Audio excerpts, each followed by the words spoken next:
Hello, I'm Alan Butler of Butler Contracting, and today I want to talk to you a little bit about porch post replacement and exterior post replacement.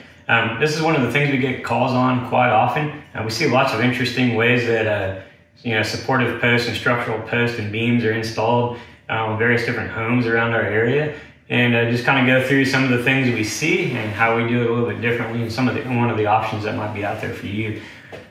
So I'll kind of run through that. So one of the things we see with porch post replacements and exterior posts, a lot of times those posts are usually setting directly on a concrete slab or on the ground. Concrete slabs are pretty porous as far as material goes.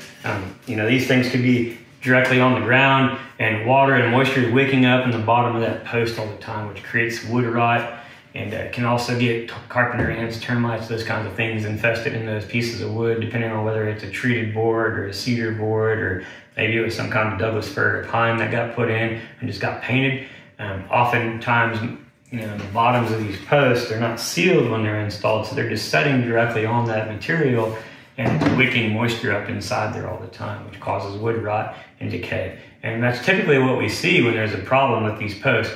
Most of the time, the structure in the post itself is fine. It's just that bottom lower half, 6, 8, 10 inches, usually is the part that has problems and issues. And something we do regardless of what material we're using.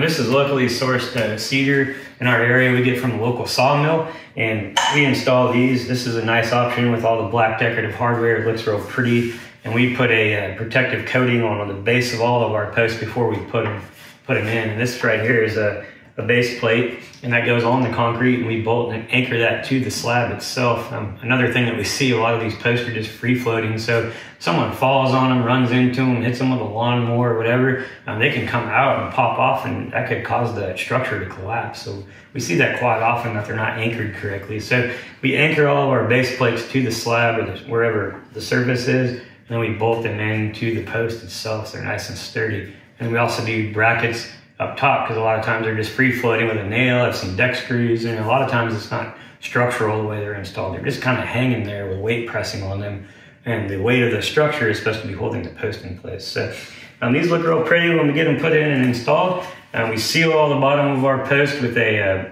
clear coat to kind of keep that moisture from wicking up there. Even though it's on a plate, it's still metal, there's still condensation, there's still water that's going to get up in there. So we try to seal it before we install them. We do that on all of our wood, whether it's treated, cedar, anything. And then a lot of times we clear coat them with a protective UV clear coat, because a lot of our clients and customers really love the look of the wood. So that's something that we do for them. There's other options. You can stain them various colors. They can be painted. It's just really up to your taste and what you like. You got to look at it every day after we leave, so we want to make sure it looks great for you and you're enjoying what you paid for. So those are some options when it comes to porch post replacements, and a little tidbit on how that works and how we install them. If you have any questions, give us a call at 844-6-BUTLER. If you'd like to schedule to have us come out and look at your project, give us a call. And also you can check out some other options on our website at butler.contractors.